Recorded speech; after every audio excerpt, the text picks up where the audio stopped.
Previously on 94 Chill, the podcast. What are the odds on Lincoln Hawks pitch? 20 to 1, pal. With a long shot. Locks?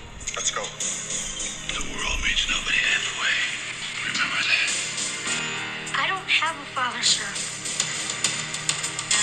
The world has always bet against Lincoln Hawks. This guy's nothing. Why'd you leave us?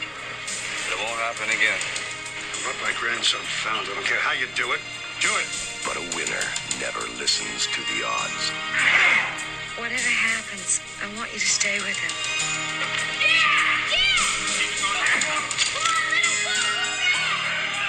Where'd we end up? Together is all I can guarantee. You ain't got a prayer in Vegas.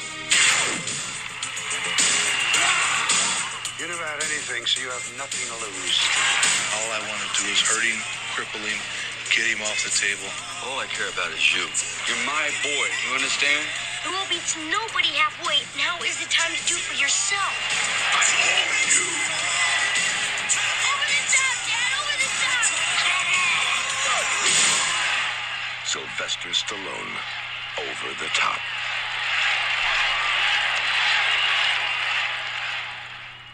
So, I've just concluded watching Over the Top, and if this was your favorite movie as a child from the 80s, sorry, Cole Cabana, your childhood may have sucked. This movie is about Sylvester Stallone trying to win the affections of his estranged son while his estranged wife is waiting for him to get back from military school in time for her heart surgery. Spoiler, they go Walt Disney on the mom. That does not make this a good family movie then.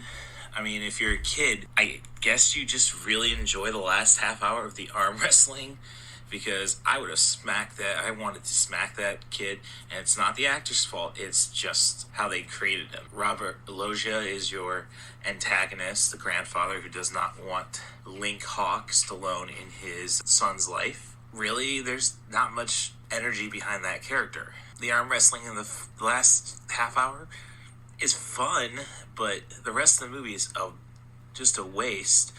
And again, sorry if I mispronounce it, Giorgio Moroder soundtrack, kind of waste on a poor subject. I mean, it's competently directed enough, I suppose. I just don't get it. It's like the guys from Canon, one of them directed it, wanted to make his family movie, get some extremely weird situations with some action, and just expect us to swallow it. So I don't know if the heart was in the right place on this one. I just say go see The Wizard with Fred Savage, Beau Bridges, and Christian Slater. Little Hand says it's time to rock and roll. Bring the noise. Welcome back to 94 Chill, the podcast. This is your host. Cool Movies Darth is the handle I try to get over. Russ Stevens might be an easier way to find the podcast, but you're here now, so give me that CM Darth love. Letterboxd.com/CM Darth. This week, I'm dropping an episode tomorrow in regards to Resident Evil Welcome to Raccoon City.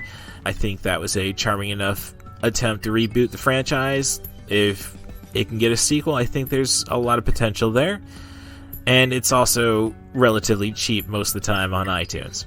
So, not an expensive plunge. With that said, I want to give you at least a half hour material every week, so we're going back to the archives. If you're a recent visitor to the podcast, this episode is an edited version from about a year ago in regards to one Sylvester Stallone, and henceforth it will be an ode to Sylvester Stallone, because I think we just got through the deep hurting of Over the Top.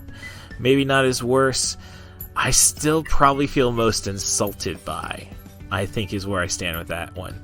As I say, I got a theme and an actor this week, and if you want to bring something similar, feel free to email russthebus07@gmail.com. That's RUSSTHEBUS07@gmail.com. Provide me with a theme, a director, an actor, a movie. As long as you focus on sub 100-minute material, I think we can come up with some podcast gold. Rate and subscribe on your favorite podcast apps, 5 stars preferably. One to reciprocate. Let's screw with those algorithms. Otherwise, you want to talk trash about the show, do that at CatBusRuss. That's at CatBusRuss on Twitter. Thanks, Stacia Harden, for keeping me going with your memories and touching everybody else that you impacted in your life. And I hope you enjoy the show. Tune in tomorrow for Resident Evil Welcome to Raccoon City. Thanks again for coming.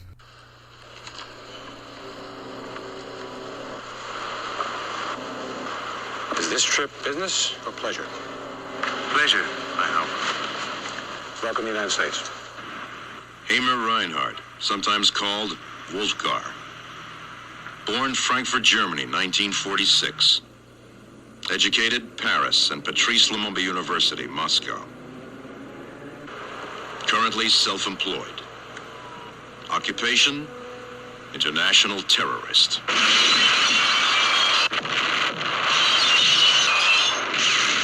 You are to be indoctrinated counter-terrorist techniques. Deke De Silva, age 35. Born and raised New York City. Honorable discharge, U.S. Army, 1972. 52 registered kills. Occupation, cop.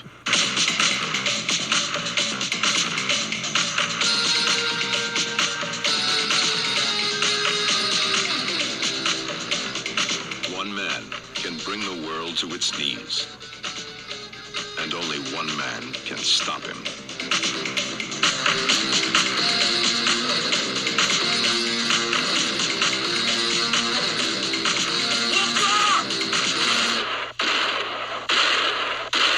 Universal Pictures presents Sylvester Stallone in Nighthawks, coming in April. So, for the first time, I've watched Nighthawks from beginning to end. It is a 1981 feature starring Sylvester Stallone, Billy D. Williams, and Rutger Hauer in one of his early American roles. And it's very quick and gets a lot filled in. You really get to know the terrorist that Howard plays and the reluctant cop Stallone plays. I mean, a cop who we are going into some Scorsese type concept that cops are kind of the type who want to actually shoot their weapons, be like the hero on television, but I digress. Stallone is not out to actually murder anybody, and he doesn't want anybody to get killed, so it's a conundrum for him that way. Rutger Hauer plays Wolfgar, a terrorist for hire who's burned all his bridges in Europe, so he's going to make it in New York, because if you can make it there, you can make it anywhere. The film, it's just a very solid story. I think at times I kind of wish that we could get a little more of a once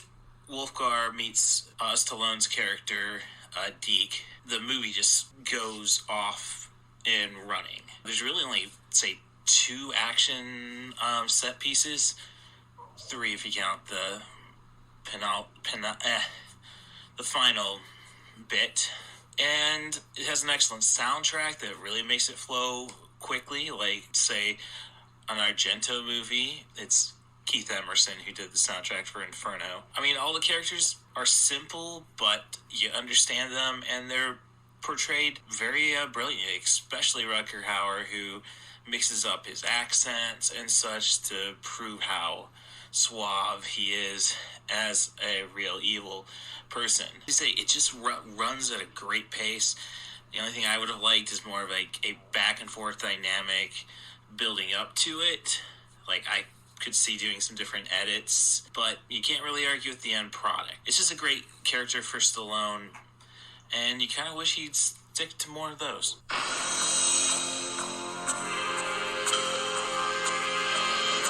Society is breeding a new kind of criminal.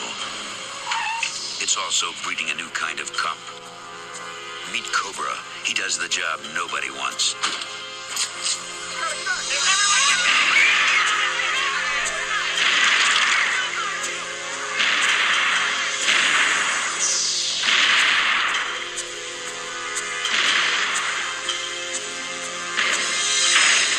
Did you use unnecessary deadly force? I used everything I had. You know you have an attitude problem. Yeah, but it's just a little one.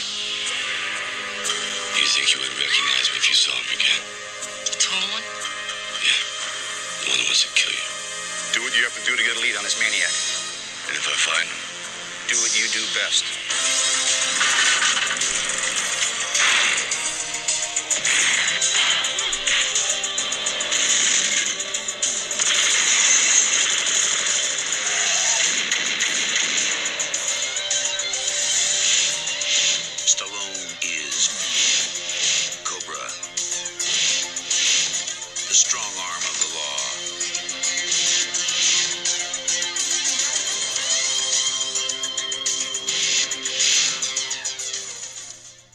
So I just concluded watching Cobra, the Sylvester Stallone Canon Films classic, which is pretty brief, very fast. It's a very fast-paced film, not much to the plot. Stallone is trying to capture a serial killer who actually has an army behind him, and the means of doing so is by protecting Bridget Nielsen, the only witness to any of these 17 murders. The motivations of the villains do not exist. For canon film, at least in terms of being produced by Golem and Globus, some producing or money lending thing happened and they couldn't put canon on the film. When you think of movies, say like Life Force, which is very ridiculous and over the top, or say Ninja 3, The Domination, those films, brief as they are,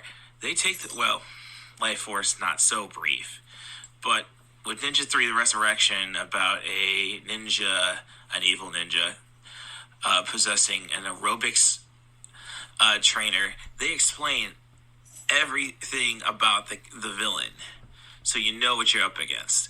We don't do this in Cobra. It's honestly reasonably directed by constant Stallone collaborator in George Cosmatos. Aside from some early shots that make it look like your typical 80s exploitation film, it's fine. Stallone is very likable, which you don't really get from trailers and such. You know, his stern appearance. Now, he's pretty likable, and as I say, it goes by pretty fast. It's not a waste of time, at least for the viewer. As for any kind of artist, maybe they could have at least spent the time to flush something out. But would I trade it for another 15 minutes? Probably not. Can I hear a wahoo?